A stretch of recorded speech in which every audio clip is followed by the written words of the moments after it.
vamos começar a ver o que a gente pode fazer, o que a gente pode extrair dessa ferramenta pensando no mundo dos concursos públicos. Já que nesse canal eu falo de concursos públicos, principalmente os da área administrativa, falo da carreira, dos benefícios, das coisas que são pouco faladas, né? Então se você tem interesse nesses assuntos, já se inscreve aqui no canal. Fala aí, que é o Guidion com mais um vídeo para você. Seja muito bem-vindo ao meu canal ou bem-vindo de volta. Para quem não me conhece ainda, eu sou servidor público federal. Vamos dar uma olhada aqui como a gente pode ser ajudado pelo ChatGPT a aprovar mais rápido num concurso público. Vamos ficar de olho a duas coisas importantes quando a gente está usando isso daqui para falar sobre concursos públicos. Ó, ele lembra o que você falou anteriormente.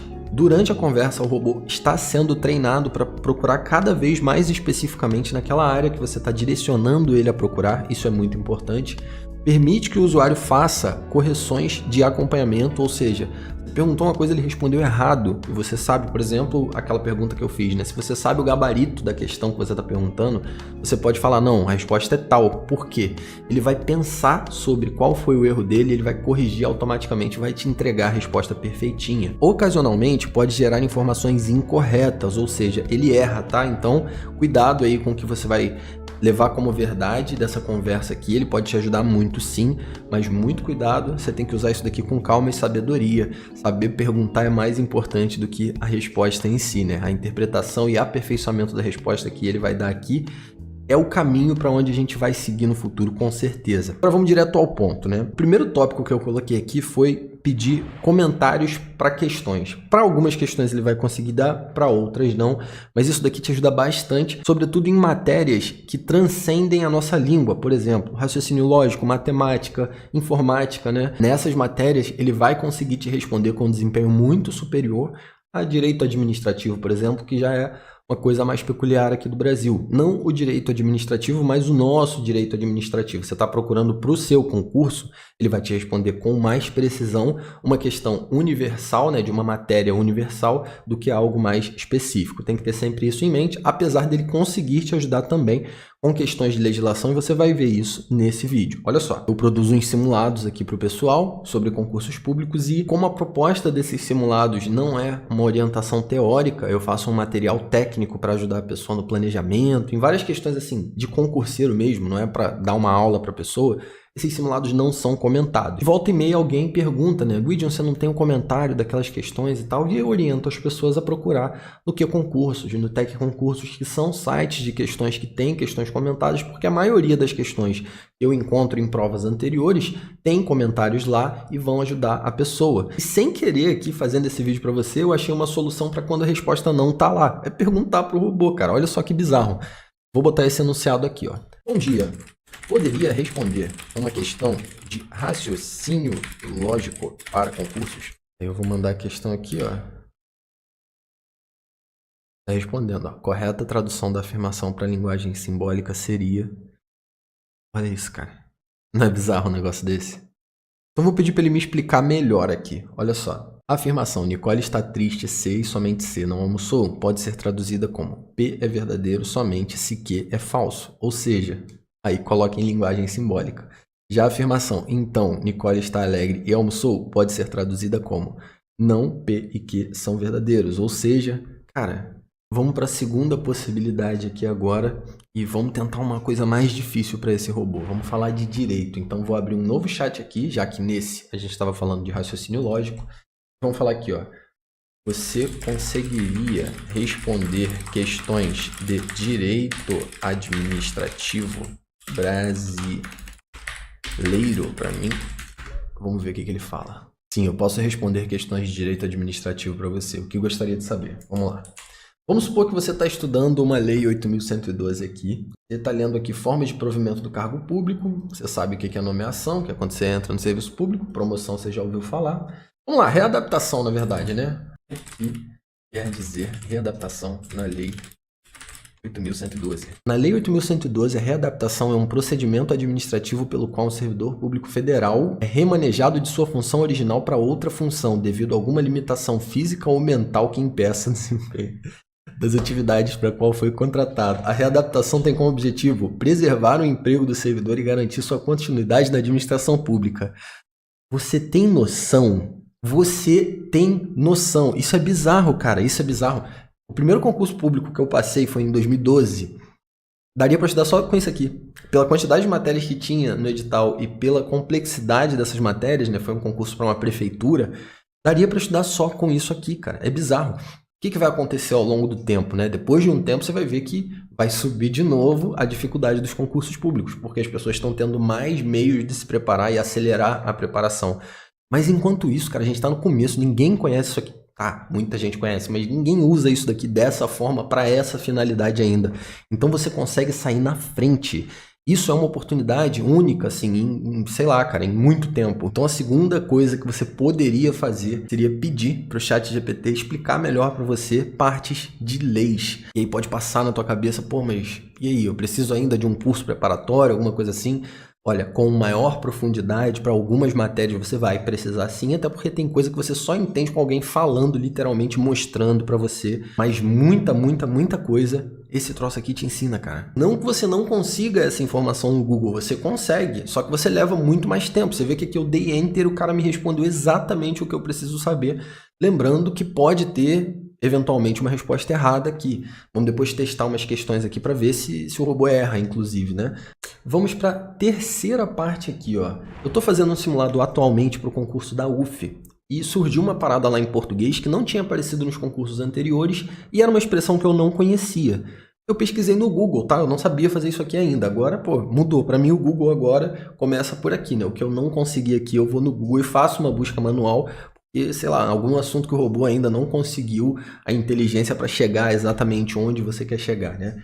Mas vou te mostrar uma coisa. Ó, o edital do concurso da UF de 2023 aqui, eu vou em conteúdo programático e eu vou pegar o português, a parte que eu estou te falando.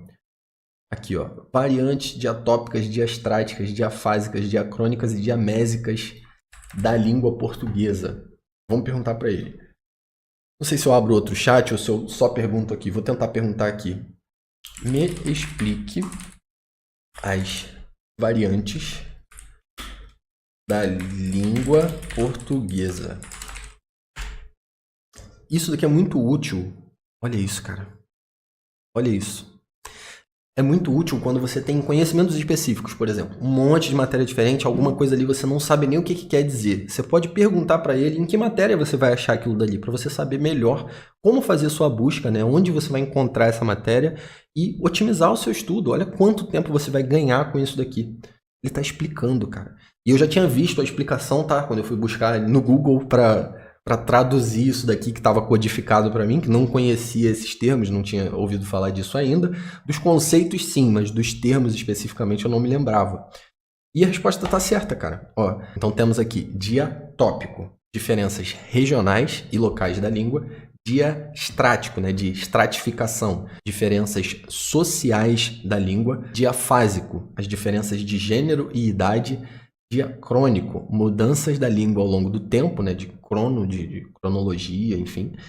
Diamético, diferenças da língua de acordo com o meio de comunicação. Para um resumo, já está perfeito isso daqui. Você já acertaria uma questão, né, diferenciando com essa explicação aqui sem ver uma aula. Olha isso. Cara, os cursos precisam ensinar isso daqui para as pessoas, porque, sério, não dá para parar isso daqui. Não dá para você negar isso daqui. Isso aqui está acontecendo, é o presente, né? Não é mais o futuro, mas daqui para frente as coisas vão ser baseadas no tempo que você leva para fazer algo ou encontrar uma informação.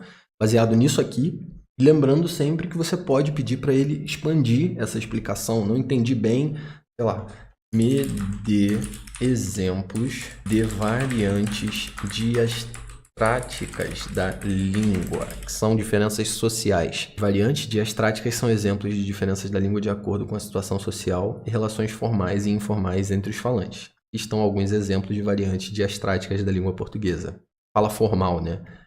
Palestra, entrevista de emprego e tal. Fala informal, usada em situações informais, como conversas com amigos ou familiares, mais coloquial e uma gramática mais flexível. Jargão técnico, usado em contextos como medicina, tecnologia. Gírias, usadas por grupos sociais específicos, como jovens, comunidades urbanas, etc. Vamos perguntar o diatópico, por exemplo. Aí eu posso copiar aqui, ó, né? Já fiz uma pergunta parecida. Diatópicas. Aí ele repete a explicação, né? Ele amplia a explicação e vai me dar exemplos. Sotaque carioca, usado na região metropolitana do Rio de Janeiro, com características únicas de pronúncia e entonação. Sotaque paulista, usado na região de São Paulo, com características distintas de pronúncia e uso de gírias. Português europeu, usado em Portugal, com diferenças na gramática e no vocabulário. Português africano, usado em países africanos como Angola e Moçambique, com influências locais e características únicas de pronúncia e vocabulário. E aí, tá gostando do vídeo até agora? Cara, eu tô muito empolgado, eu tô emocionado com isso daqui de verdade, que é algo que vai mudar tudo, né? Vai facilitar a vida de muita gente por muito tempo. Isso me deixa feliz, me faz pensar que eu vivo numa época privilegiada da história. E se você tá gostando desse vídeo, eu peço um likezinho, a sua inscrição aqui no canal. Deixa um comentário aqui de uma forma que você pensou para usar essa plataforma, ou de uma ideia que isso daqui te deu até para outro assunto, para sei lá, para uma receita, para alguma coisa aí da vida. Vou ficar muito animado em ler e responder esses comentários. Então vamos agora para a quarta possibilidade de uso que eu pensei para esse vídeo, né? Claro que tem muitas outras dessa ferramenta, e essa daqui você vai curtir. Esse aqui eu deixei prontinho para acelerar, né? Você já sabe como que o robô funciona.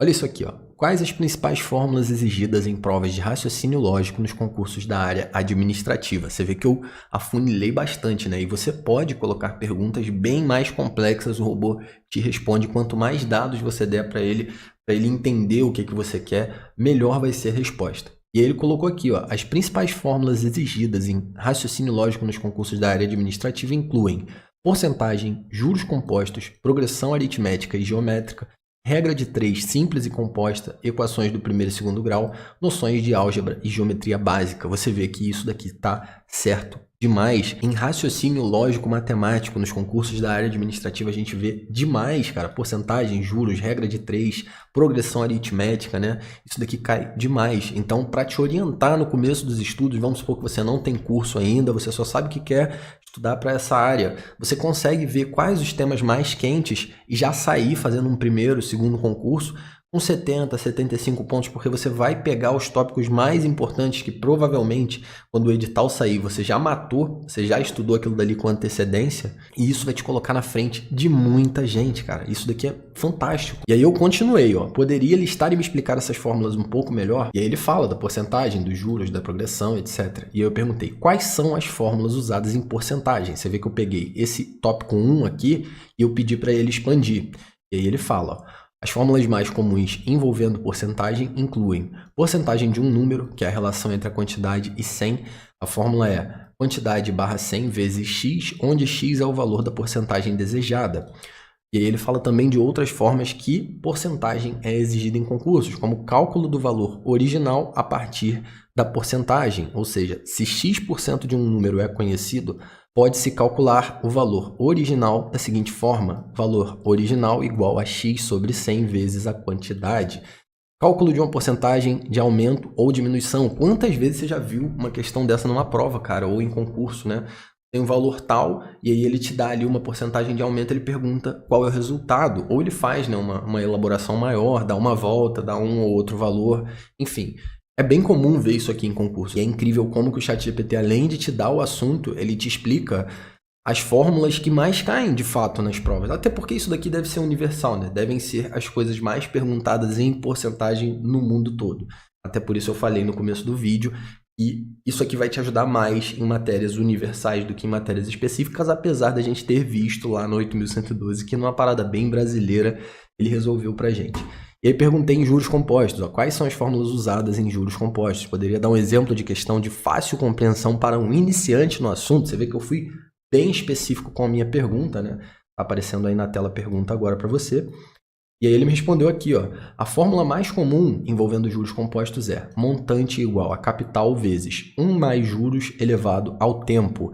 Ele me deu a fórmula, ele falou que o montante é o valor final incluindo os juros, o capital é o valor inicial, juros é a taxa e tempo é o número de períodos, pode ser meses, anos, etc. Exemplo de uma questão de fácil compreensão. Um investidor deposita R$1.000 em uma conta poupança com a taxa de juros de 1% ao mês. Quanto será o montante após 12 meses? Resposta, ele faz o cálculo e dá o resultado, cara.